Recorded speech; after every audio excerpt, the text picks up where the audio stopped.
Okay, so that is dry. And I dipped my arm in my paint. No, not yet. So now we're going to do the silhouette. So we can put away the blue color that we've had out and just use the lamp black.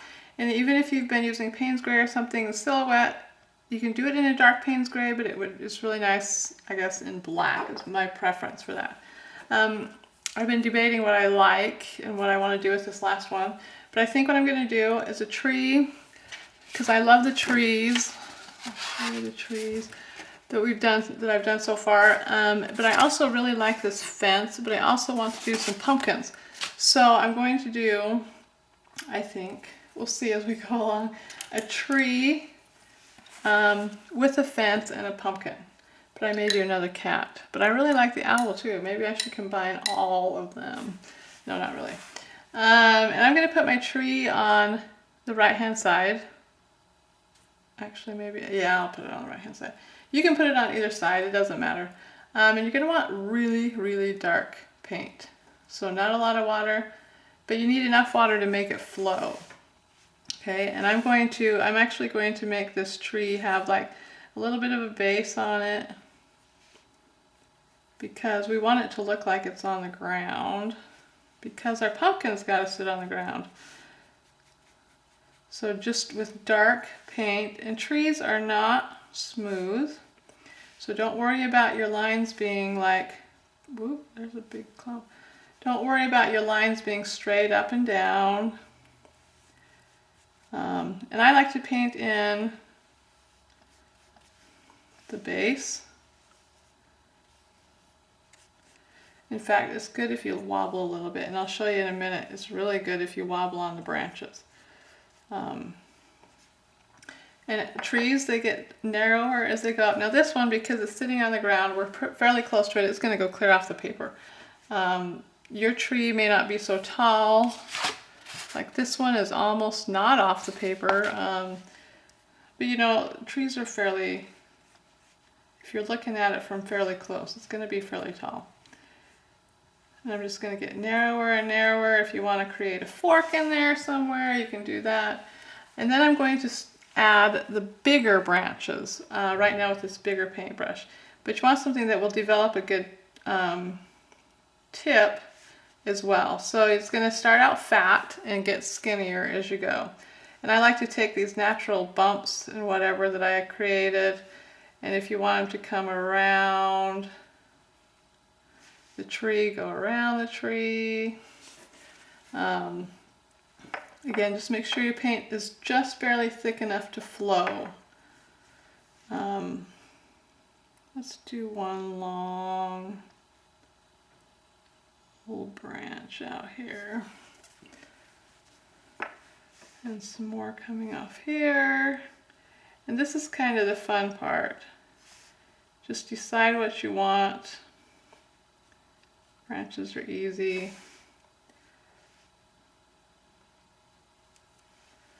And make sure they're on both sides. Some of them can come from the center, go up. You want a lot of them to go out though, out the side.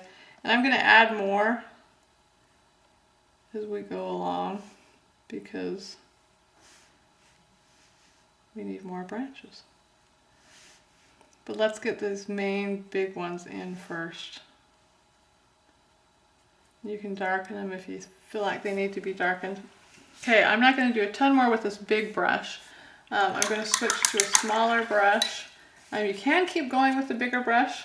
It's not quite as easy. I am going to use a rigger, which is a really thin bristle. It's really long bristled, really thin bristles. And this makes really nice thin branches. You can extend out beyond these to get really thin, and then you just start adding in. And like I said, the more you wiggle, the better. And remember, branches don't just go one way and they don't just end, you know, they go in front of each other. And this is where you got to decide how much detail you want to add into your painting.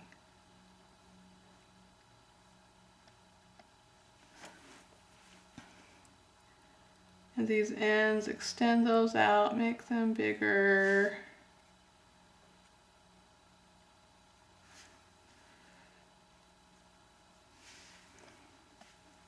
You can have little tiny ones coming off your tree even.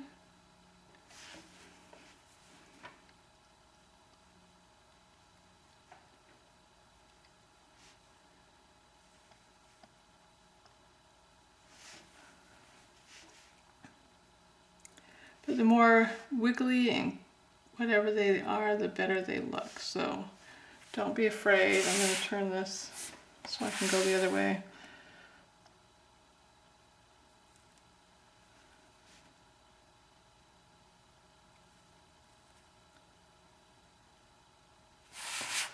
A little bit.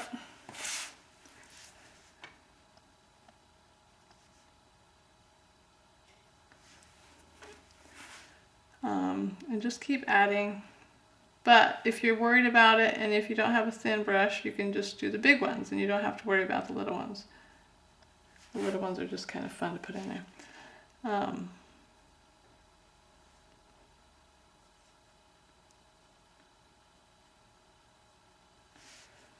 And they kind of add a little variety. It's kind of fun. Make them go every which way. Whoops, we skipped. That's all right. They don't have to look perfect.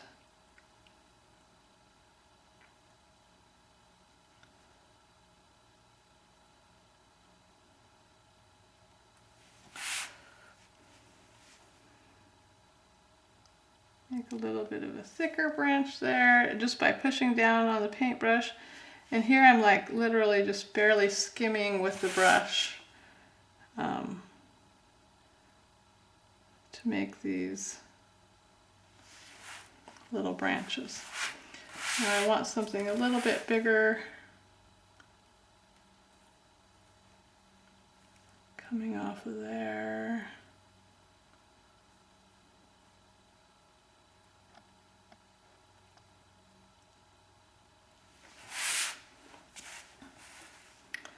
And there's kind of our really dark silhouette of a tree.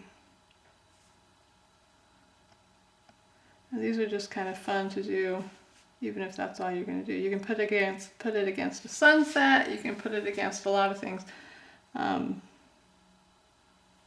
it looks good.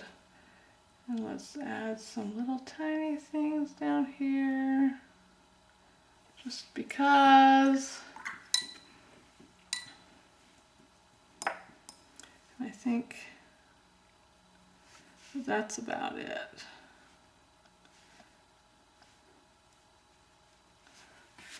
Okay, so that's a pretty good tree. So now I'm going to add in, so my fence is going to go along the bottom, but I want a little tiny bit of grass to indicate that it's something's there. So I'm going to take and I'm going to paint in the bottom just solid black, and it doesn't have to be straight. Again, the ground's not flat and level everywhere you go, but it needs to be black. And I don't want a huge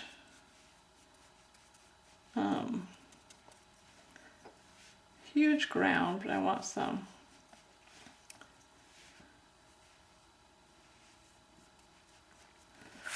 And then with this ground, I want, well, no, I'll do it right now. I want a little, well, no, I'll wait.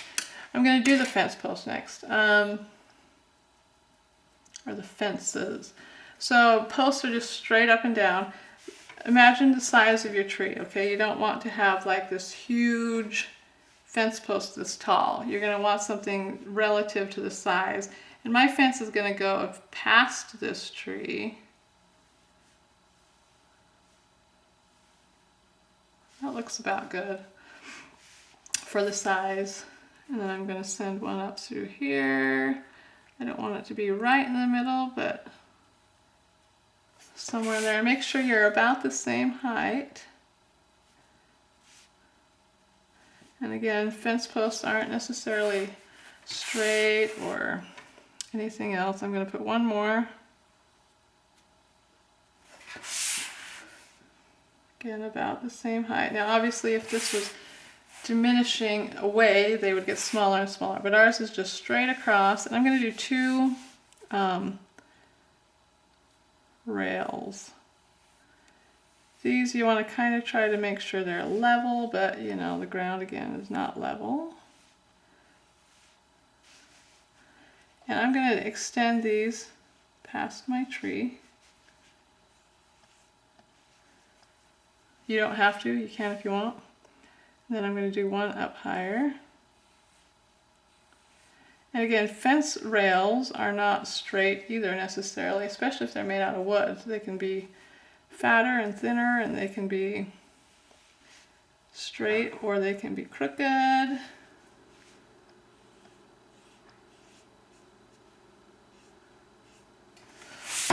So there's my fence.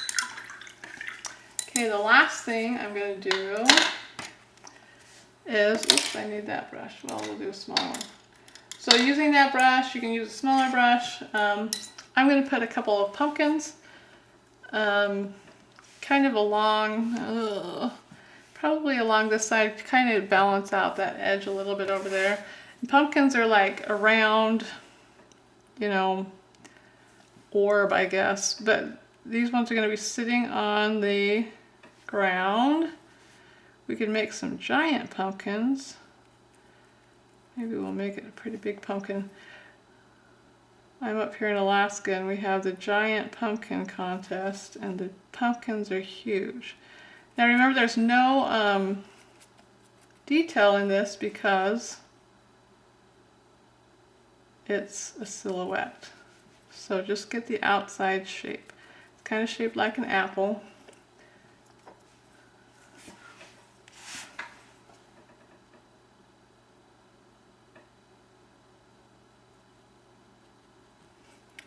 Then you're going to want, too much water, a little stem, and in a minute I'm going to add some little curly things.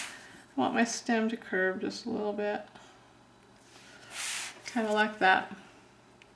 Make sure it's all filled in. I'm going to put another littler pumpkin here, kind of next to it.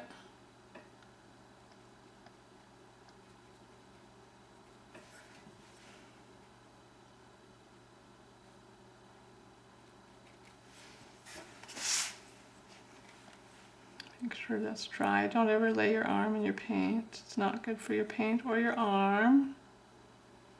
This one's going to come up the center this way. Maybe I'm gonna do one more little one. Kind of right there. You'll be able to, I'll show you the curly cues here in just a minute, but it's going to be kind of behind the fence post.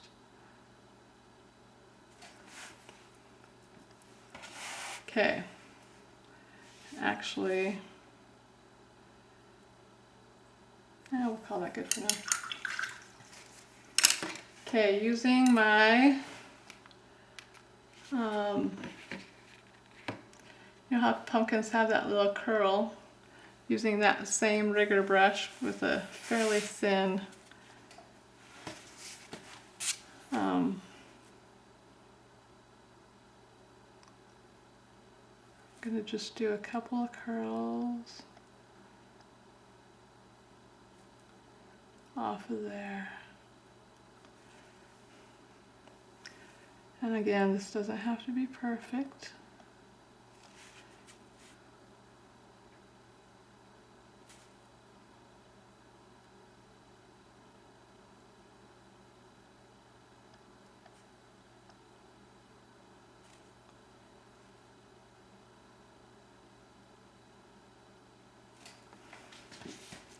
Something kind of like that. I actually feel like I want to put a cat on that one too. Anyway, there's the basic picture. Maybe I'll put a cat on this fence too. While I'm at it, remember that you can just change it, do whatever you want to it as we go along. So a cat's pretty easy. It's got kind of a round ovalish head. I'm going to have to turn it this way. which side? I'm going to put the cat right over here. So I like to do the head first. Don't make it too big because I may be a little bit tall there, but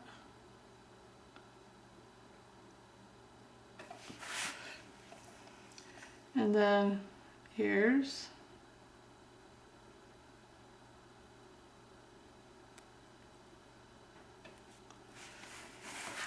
The body is basically a larger circle. This is a fat cat. And remember, it's sitting on the fence, so make your circle sit on the fence.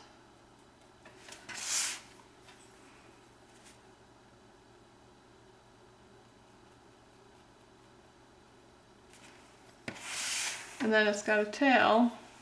It's going to just come down and curve. And there's our little cat. So there's how to paint one of these paintings. You've got your big moon, a tree. You can actually put another tree over here if you want.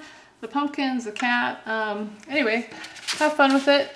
It's nice to have that background, the moon, and then just start doing a bunch of different things. There's the cat again, the owl, the scarecrow in the cornfield, and then our last one with the cat and our pumpkins.